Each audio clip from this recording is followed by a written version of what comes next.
Elegimos en el día de hoy tiene, por supuesto, connotaciones diversas, tanto la imagen como este título. Sobre ruedas, habría que poner un signo de interrogación si ustedes quieren, si hablamos de lo que está pasando o lo que está haciendo el gobierno con este triunfo que logró en la Cámara de Diputados. Prácticamente ya es ley la reforma laboral o la modernización de la reforma de los derechos de los trabajadores, o como quieran llamarles, la reforma laboral para todos. También tiene que ver con esos neumáticos quemados en el día del paro, en una, creo que si no me equivoco es la autopista que va a Moreno, o en Moreno, la localidad de provincia de Buenos Aires, y es como que es contradictorio, ¿vieron? Ver todos esos neumáticos ahí incinerados, deben ser marca Fate, probablemente, y una fábrica que cerró más un paro. O sea, son tres temas los de hoy, realmente tres temas importantes. El paro, el debate en diputados, si puede llamarse debate a lo que hemos visto, ese espectáculo lamentable y circense del cual fuimos, bueno, por lo menos los que tenemos obligación de estar al tanto de lo que ocurre para contarles a ustedes. Yo lo vi muy, pero muy lamentable, con muy poco nivel, y sabiendo además de antemano que se iba a aprobar la ley o la media sanción en esa Cámara, a pesar de los cariñanos o las cariñanos de la vida que trataron de hacer lo imposible de todas las maneras para que no fuera así. Pero a mí me gustaría, primero que nada, enfocarme en el significado de lo que es el derecho del trabajador. Porque lo vengo diciendo, ustedes ya me lo escucharon y ahora me lo van a escuchar una vez más. Uno dice, o mejor dicho, no es que uno dice, sino que son los peronistas mayormente, algunos de izquierda, los derechos de los trabajadores que no se tocan, que no, sí, se tocan porque el mundo cambia, y entonces es muy importante poder hacerlos, ayornarlos a la nueva realidad. De ahí a intentar bajar los costos de un trabajador para beneficiar a una empresa. Miren, yo sé que el mundo es así, siempre ocurrió, pero es como que hay que ver ahora qué es lo que pasa, ¿no? Pero uno escucha a los, perdónenme que me repita, pero uno escucha a los peronistas. Entonces te hablan de las leyes laborales impulsadas por Perón. Y todo el tiempo están meta con que fue Perón, que fue Perón. Miren, Perón lo que realmente hizo fue darle un estatus muy importante a los sindicatos, o sea, a los representantes del trabajador. Pero la realidad es que el estatuto o el aguinaldo o el estatuto del trabajador, ¿no? El peón rural en esa época, los tribunales del trabajo, las indemnizaciones por despido y tantas otras cosas existen desde hace miles de años, desde que el hombre se tuvo que poner a trabajar para lograr su sustento. Estaba trabajando y desde que empezó a trabajar hubo distintas categorías, el que trabajaba más, el que trabajaba menos, y después el que trabajaba para el otro, que le podía dar lo que no tenía esa persona, y desde que el mundo es mundo se buscó tener derechos como trabajador. En nuestro país hay algo que a mí realmente a veces me da pena que no lo tengamos en cuenta, porque muchas de las cosas que se le atribuyen a Perón, sin desmerecer lo que Perón hizo, eso es un tema aparte. Lo que no quiero es que solamente quede como figura para los que no saben, que son los más jóvenes, que a lo mejor no están acá con nosotros, pero tienen que saber que en nuestro país hubo un socialista muy importante, el primer socialista que llegó al Congreso en toda Latinoamérica, y fue Alfredo Palacios. Y Alfredo Palacios arrancó en 1907 pidiendo la ley de la silla en la Argentina, cuando ustedes saben, porque el presidente Milei lo dice siempre, que fue la época de oro de la Argentina a comienzos de siglo. Bueno, ¿qué era la ley de la silla? Obligar a los que empleaban, a los comercios, a las industrias, a poner asientos con respaldo para que los trabajadores pudieran sentarse después de de la larga jornada de trabajo, ya sea en su momento de descanso o si era posible mientras ejercía su labor. O sea, si su labor permitía estar sentado, una silla. Y se llamó la ley de la silla, que lamentablemente no fue aprobada por él, pero él la planteó en 1907. O sea, fue ley recién en el 35, la ley 12.205. Entonces uno mira lo que hizo Alfredo Palacios, se encuentra con tantas cosas que tienen que ver con los trabajadores y que tienen que ver con lo que se le atribuye después a otros partidos políticos, y creo que no se le dio la dimensión que tuvo que tener, a lo mejor el mejor socialista que tuvo este país. No es mala palabra ese socialista, uno está acostumbrado a ver a otros, pero no es mala palabra. Este tipo laburó mucho durante muchísimos años. Una de las leyes promovidas por Alfredo Palacio, la mayoría no logró tener el apoyo de todos sus compañeros en diputados, pero él las presentó igual, eran proyectos de ley. Por ejemplo, reglamentó el trabajo de las mujeres y de los menores, esto fue en 1907. El voto femenino, el primero que habló del voto femenino, no fue Evita ni fue Perón, fue Palacios, y fue mucho antes, lo hizo en 1913, pero nadie le dio bola, por supuesto, entonces quedó como sancionado en 1947. Y ustedes me van a decir, bueno, pero al final el que lo pudo probar fue Perón. Y sí, bueno, pero el que lo planteó años, muchos años antes, fue Alfredo Palacios. Y no fue lo único. Habló también del descanso dominical. El domingo hay que descansar o por lo menos un día a la semana para los que trabajan. También planteó en otra ley la jornada laboral de 8 horas, la ley de residencia, que hablaba de un proyecto que permitía la expulsión sin juicio previo de extranjeros que perturbaran el orden público. Sí, en 1915 lo hizo. Por eso les digo que nosotros o nos quedamos en el túnel del tiempo, o alguien se olvidó de que este tipo había presentado todas estas cosas y nadie le dio bola, ¿no? También impulsó la indemnización para cuando un trabajador era despedido. Eh, También habló del embargo salarial, dijo que promovió que no se podía embargar el sueldo ni la jubilación de un empleado.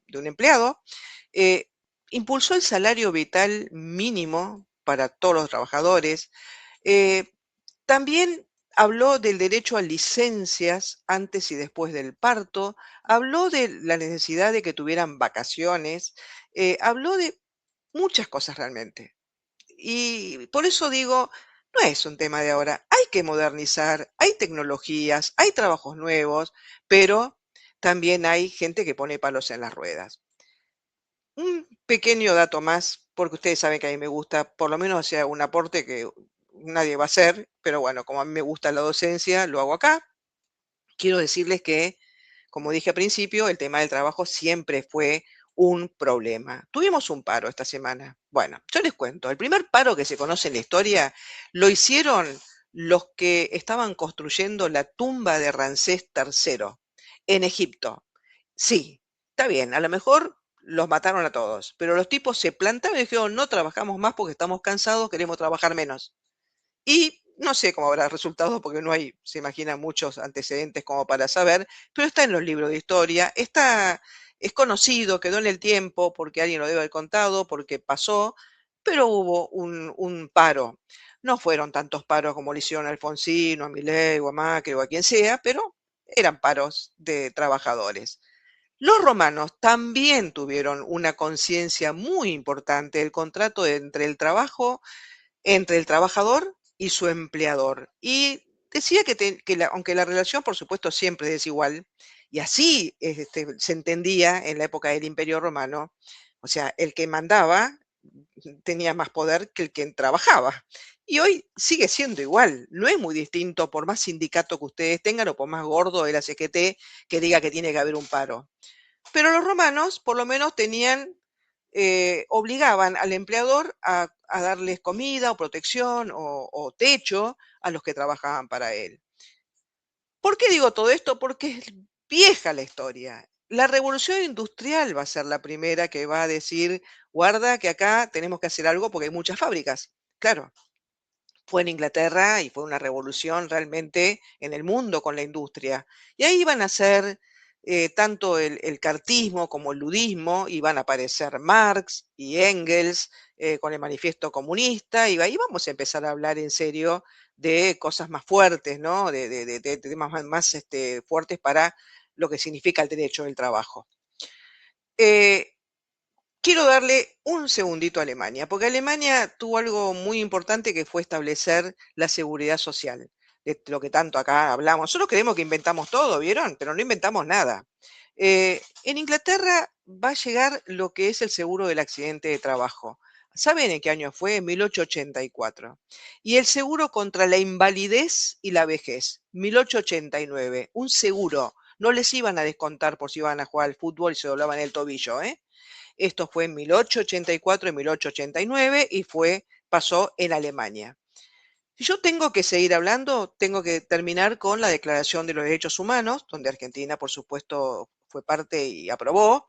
En la Asamblea General de Naciones Unidas en 1948, ahí sí estamos durante la presidencia de General Perón, donde el artículo 23 dice, toda persona tiene derecho al trabajo, a la libre elección de su trabajo, a condiciones equitativas, satisfactorias de trabajo y a la protección contra el desempleo. Dos, toda persona tiene derecho sin discriminación alguna a igual salario por igual trabajo. Tres, la persona que trabaja tiene derecho a una remuneración equitativa satisfactoria que le asegure así como a su familia, una existencia conforme a la dignidad humana y que será completada en caso necesario por cualesquiera de otros medios de protección social. Cuatro, toda persona tiene derecho a fundar sindicatos y a sindicarse, perdón, para la defensa de sus intereses. También está. No con los sindicatos que conocemos nosotros. A lo mejor no sé si en el mundo hay otro tipo de sindicatos. Yo he conocido algunos que fueron muy famosos a lo largo del tiempo y que dejaron la piel defendiendo a sus trabajadores, pero no venían en un Audi. ¿Vieron? Con perdón de la marca de Audi, que es un auto que me encanta. Si quieren regalarme uno, acá estoy. Y el artículo 24 de la Declaración de Derechos del Trabajador también dice, toda persona tiene derecho al descanso, al disfrute del tiempo libre, a una limitación razonable de la duración del trabajo y a vacaciones periódicas pagadas. O sea, todo esto no está en discusión. Todo esto tiene que ver con la modernización de las leyes laborales, pero tiene que ver con la defensa del trabajador, que es el que pone el lomo. Yo lo dije la semana pasada, no estoy de acuerdo con algunos puntos de esta ley. Espero realmente que al gobierno le dé resultado, porque todos queremos que le vaya bien, en el sentido de que se puedan conseguir más, más puestos. Vamos a ver, esas son las dudas que tengo. ¿Estos que están haciendo para ayudar a los empresarios va a servir? ¿Realmente va a servir? O sea, ¿va a impulsar que tomen más gente? Si hay recesión, si no se vende, ¿quién va a tomar más gente? ¿O vendrán de afuera? Y ya que cierran las empresas de acá, todo raro, ¿no? Ahora vamos a ver el caso de FATE puntualmente. Pero quiero terminar este comentario editorial con un recuerdo que tengo y que a mí cuando era muy joven, cuando era adolescente, no sé si algunos de ustedes son tan viejos, no sé si dice viejos, tan grandes como uno, y la pudieron haber visto en la época en que yo tenía 18 o 19 años. Era una moda realmente leer a Marx o ser socialista, porque era la época y porque éramos jóvenes y éramos soñadores con un mundo mejor. Y yo fui con mi papá, no sé si tenía 18 años, porque fui con mi viejo, así que me parece que era más chica todavía. Fui a ver una película con Marcello Mastroianni, Los Compañeros se llama, y Compagni. Y realmente es muy emotiva porque uno ve un conflicto en una fábrica donde la gente está reclamando para trabajar menos horas de la que trabajan, porque les pagan mal, porque, bueno, son condiciones de trabajo muy, muy forzadas, entonces necesitan un momento para reclaman tener un momento para comer, reclaman creo que un par de horas menos, trabajaban 12 horas, bueno, y se ve ese conflicto en una fábrica con despelote, ¿no? Y entonces aparece un trencito y en ese tren aparece un Marcello Mastroianni muy, muy raro en un vagón, como que viene de colgado, ¿no? En el vagón, no sentado, sino en un vagón de esos de carga. Y cuando el tren va parando en el pueblo, uno de los que estaba en la fábrica está caminando por ahí muy enojado. Y Marcello Mastroianni con mucha inocencia, que no sabe dónde está parando porque se subió a ese tren, porque era un socialista pobre, esto lo aclaro, que no era lo que dice, no, nada que ver con los nuestros, Entonces se escucha a Marcello Mastroianni decir: "Scusi signori, ¿qué paese queste?". O sea, ¿qué país es este? Y el señor enojado, el empleado enojado, le dice: "Cueste un paese di merda". Eso lo entendieron todos, supongo, así que no hace falta que lo traduzca.